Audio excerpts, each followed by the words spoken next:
previously we looked at this and we said that the standard definition of textbook definition of economics is how to choose when something is scarce, how to pack a suitcase, for example.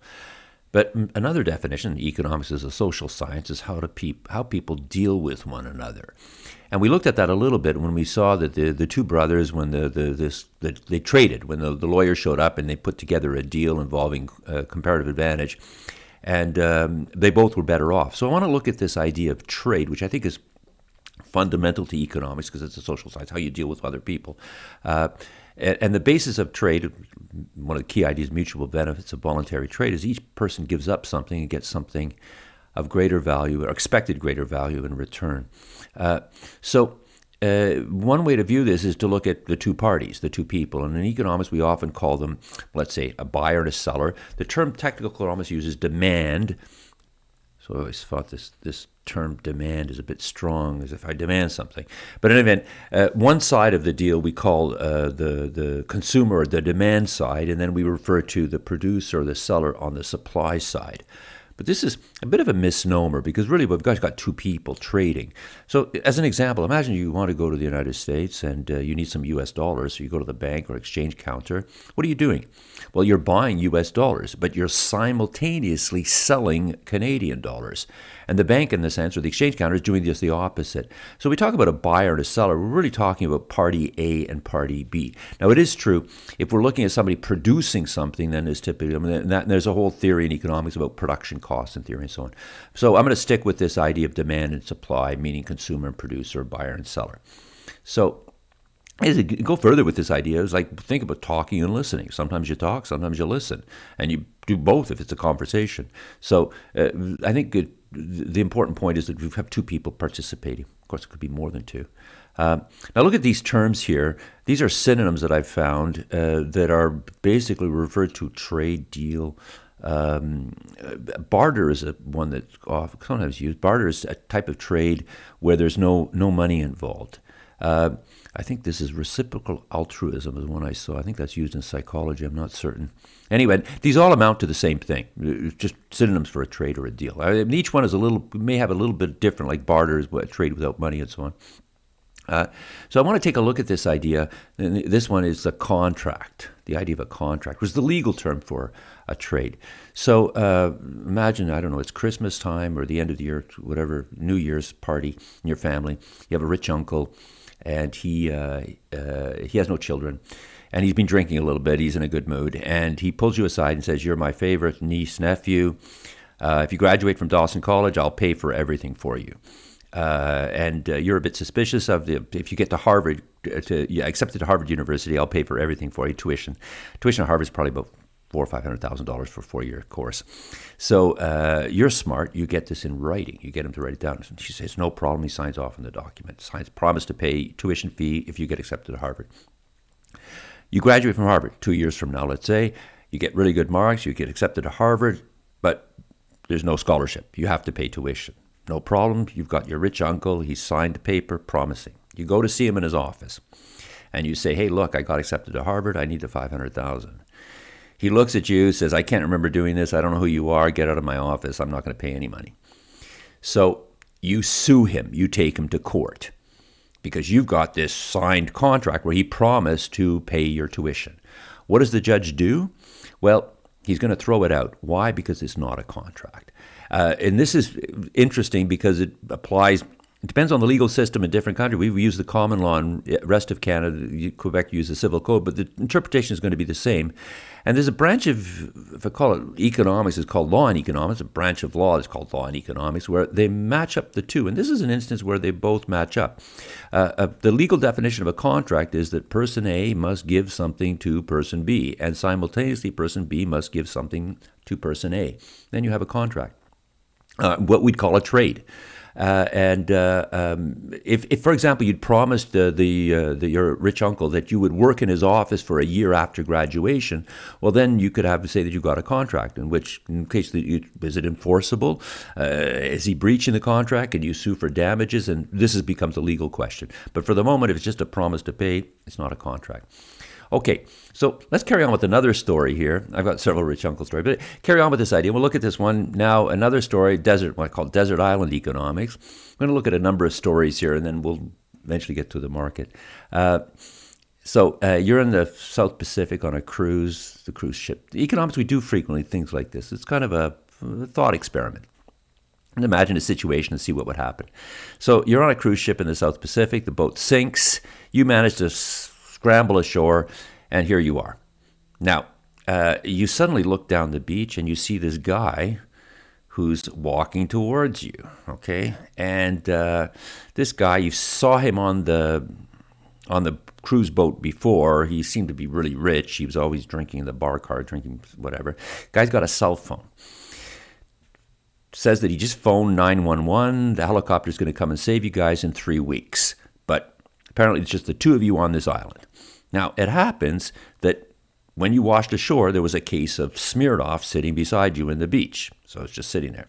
He looks at it, sees you, and says, hey, I noticed you got a case of Smirnoff. We're stuck here for 3 weeks. He pulls out a wallet full of cash. He's rich, looking at the bottles, and he says to you, hey, how much will you sell me a bottle of vodka for? So the question is, what price do you quote? That means what the technical is, what do you ask? What price are you asking for this bottle of vodka? Now, you might have said on the boat it was like 30, 40 bucks a bottle. I don't know. But since, hey, he's on the island 3 weeks, what's he going to pay? He's got a lot of money. You could ask for $5,000, $10,000. You could ask for a lot. In economic terms, you're referred to as a monopoly because you're a single seller. So, hey, the sky's the limit. If he wants a bottle of vodka, he's got to come to you. Nobody else has it. So what does this guy do? He's walking by, says hello. Does he start? Well, I know what I would do. I would just say, hey, have a nice day. Keep walking. Why? Because you may be a single seller, but he's the single buyer. That's referred to as a monopsony. So now there's going to be some kind of a negotiation between the two of you. But wait a second. Negotiate? Maybe. But how about this? He might just pull out a gun and say, I'm not going to pay you anything. You're going to give me this vodka. But hey, you might have done this. Now I'm going to draw a little, if I can. This is a palm tree, okay? So imagine there's a palm tree. You've buried this Smirnoff under the ground by the palm tree. You kept one bottle, though. Right? So you hold up the bottle and you say, here, I got a bottle, but I got a case more. If you shoot me, you're not going to know where the rest of the vodka is. And then furthermore, you take the bottle and you smash it on the ground, so you won't even get that. What we're discussing now is the types of negotiations that could go on between a monopoly and monopsony. And to analyze this, we use game theory in economics. So I want to look at a little bit of the terminology that's used in game theory. One is something called a payoff matrix. Well, actually, it starts with a strategy. You can get a different strategy. You may have heard of hawk versus dove. Those are two, sometimes called fight versus flee. Being the tough guy and pulling out the gun, that's like being a hawk. Being willing to negotiate, that's called being a dove, being nice. How the game plays out is the payoff matrix for the two individuals. Incidentally, this case of monopoly versus monopoly is referred to as a bilateral monopoly. And as I say, the way to analyze this situation in economics is to use game theory, and that's what I'm showing you now. I'm not going to go further into this topic, but if you take an advanced course, well, another course in microeconomics, then you will, because it's used in different situations, such as this one, for example. Another term that's used, strategic commitment. That's a bit like smashing the bottle, where you say you're going to do something because you can't go back anymore. A credible threat, that's another term that's used. It's like a credible strategy, that the other person actually believes it. We've already seen this idea of a zero-sum game. Zero-sum game is where somebody shoots somebody and you destroy all the vodka so nobody gets anything. That would be a lose-lose game. Sorry, that's not a zero-sum game. It'd be a lose-lose, a negative-sum game. A win-win game is where you come to some negotiated settlement. He pays you the money and he gets his vodka.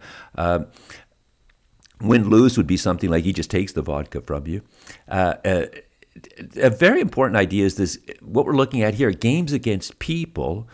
Well, that means you're playing like vodka on a desert, a chess game.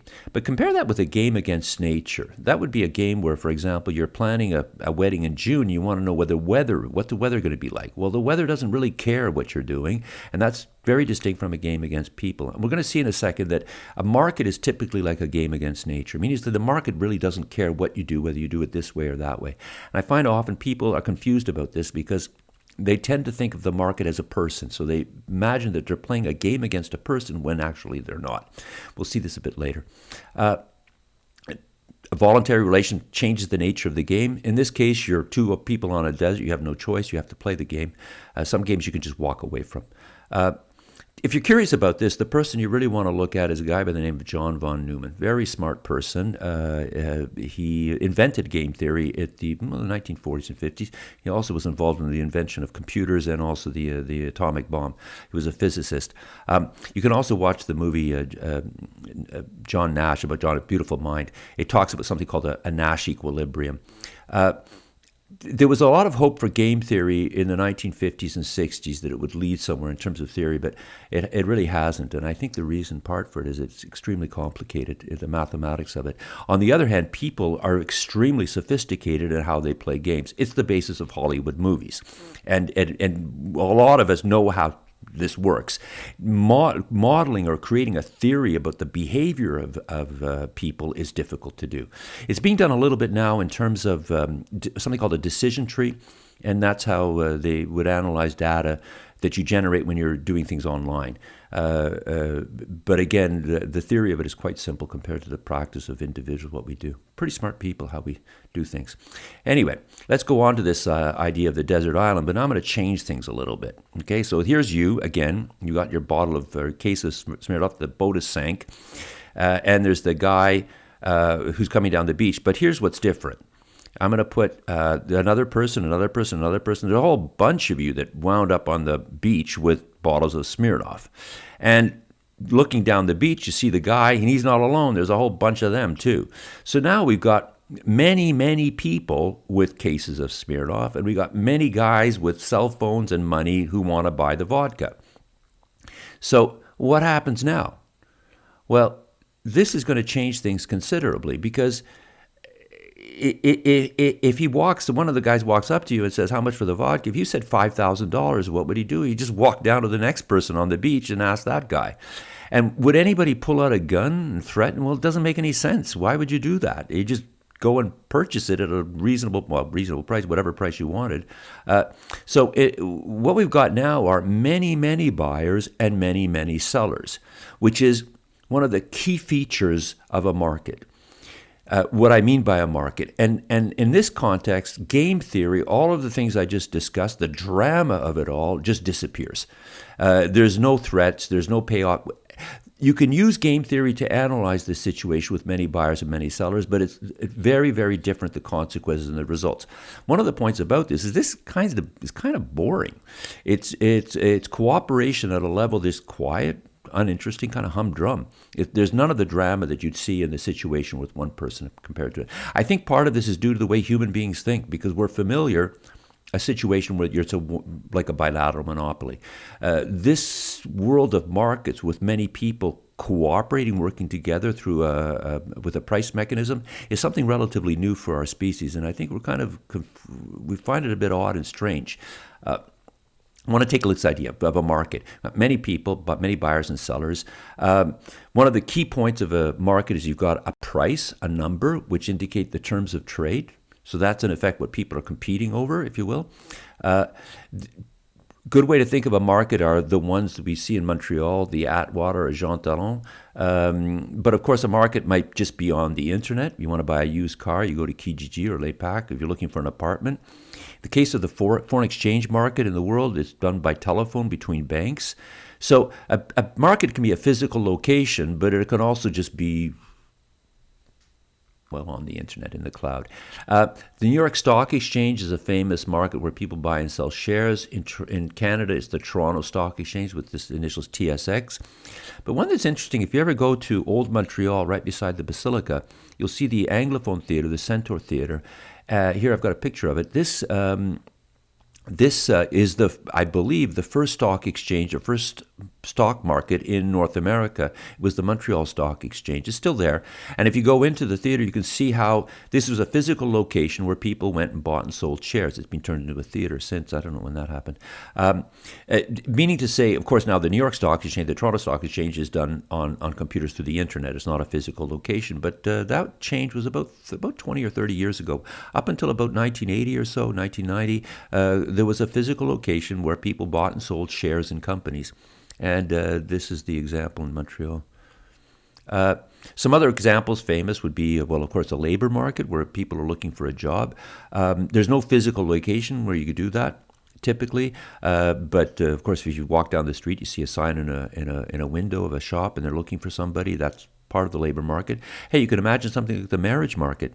If you're going out with somebody, I guess you guys have those apps. You swipe left and right and so on. You're looking for, that's like the dating, but in effect, it's the marriage market before you sign the contract to be married. And that's actually a portion of law. It's known as family law. Family law concerns the specific contract of a marriage contract.